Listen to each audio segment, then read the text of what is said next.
Hello again, and this is the third video, and today I am going to be talking about Green Lantern's equivalent of Heimdall, or at least in the figurative way of the fact that he is one of the most recognized supporting characters, if not one of the most popular ones. Today I shall be talking about Kilowog. And Kilowog is a great character. Hold on. There we go. If you're wondering why it sounds so much quieter, it's because the last couple of videos I've had my fan turned on and I've noticed that there's a lot of feedback from my fan. So for this one I'll turn it off. And try to remember to turn it off when I do Tomari, Abensur, the Guardians, and all the other characters that I plan on talking about. Now, Kilowog is basically, he's a bruiser. He is the bruiser of the Green Lanterns. He's the guy that enjoys a good scrap. And when you look at Kilowog, he is a massive built person. He is built literally like two or three linebackers put together. This is a guy who could probably, maybe, go blow for blow with Superman. Now that's not likely, but I'm just saying, in terms of physical prowess and punching ability, he could probably, maybe stand a little bit of a chance. Maybe. But that's neither here nor there.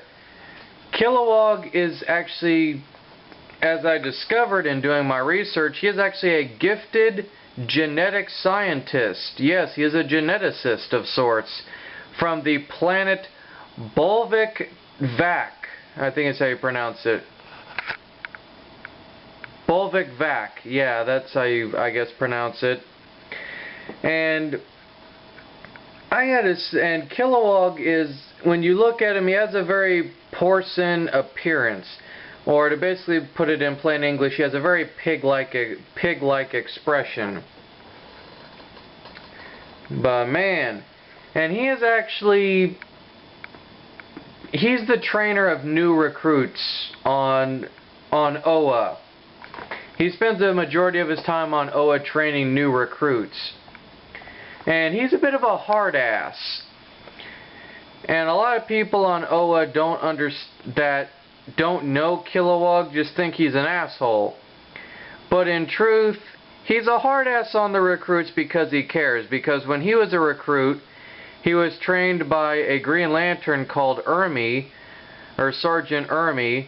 Yes, in actuality it was an alien that looked and apparently talked like Arlie Ermi from Full Metal Jacket. If you don't believe me, look it up. I'm not making this up. And Ermi basically would coin one of Kilowog's signature phrases that he jokingly calls Hal Jordan and many others, including Guy Garner, which is poozer. And poozer is basically a term that Sergeant Ermi would use for useless rookies.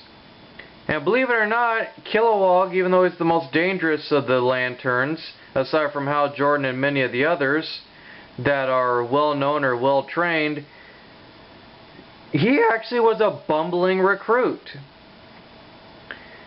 However, Kilowog ended up helping lead the charge with the other rookies and eventually saved the future renegade and leader of the Sinestro Corps, Sinestro himself.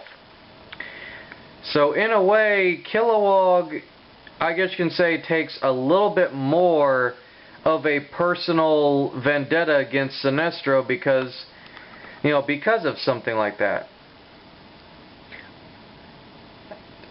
I think one of the biggest plot points for Kilowog is that his planet got destroyed in the Infinity Crisis, and the only way for him to he stored all the life essences of his people into his power ring. And on top of that, when Hal Jordan became possessed by Parallax in the comics and destroyed Oa, Kilowog was one of them, and he eventually became known as the Black Lantern, which was this, I guess you can say, demonic, spectral type entity that would hunt Hal Jordan when Jordan had become the Spectre. And it was when Oa was given rebirth by Ion, the entity of willpower, that Kilowog's soul was able to rest, and that Oa was forged anew. However, eventually the Guardians and Hal Jordan, they basically called back Kilowog's soul. So Kilowog has basically been brought back to life, and he's been training new recruits, and he is actually part of the Green Lantern Honor Guard with John Stewart, Kyle Rayner, Guy Garner, Alan Scott's daughter Jade, and many other high-class Lanterns who have proven themselves. And even without his power ring, Kilowog has retarded amount of strength. Like, I remember when he was facing Arkillo, his arch rival in the Sinestro Corps, he actually picked up a boulder with his own bare hands and swung it at Arkillo as if it was a baseball bat, and just smashed it over his head like it was nothing. And when he was actually mind controlled by Krona and many other villains, or any other villain that has mind control abilities, including Despero, he actually is able to combine his combat experience, his brute strength, his willpower, every asset that Kilowog has, and he was actually able to beat Superman, or at least be able to put up a very, very powerful fight, like a fight that, dare I say, it would be close to even Doomsday. So, needless to say, Kilowog may look big and dumb, but trust me, that appearance is very deceiving because of that brute nature and his size. Kilowog gets underestimated, and it's when he's underestimated that he's able to actually surprise a lot of people. Mainly in the Sinestro Corps and the Red Lanterns and many others.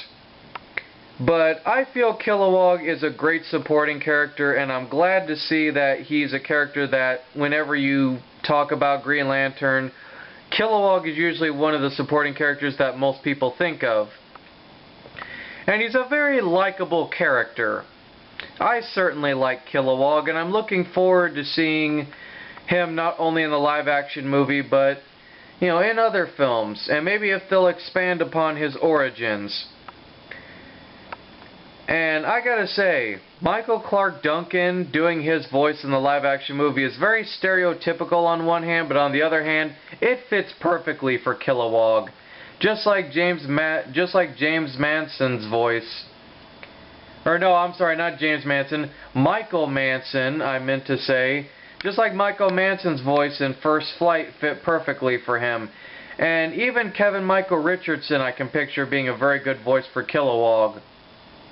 It really depends on who you get to play him, but so far, any of the voice actors that have played Kilowog have not done a bad job.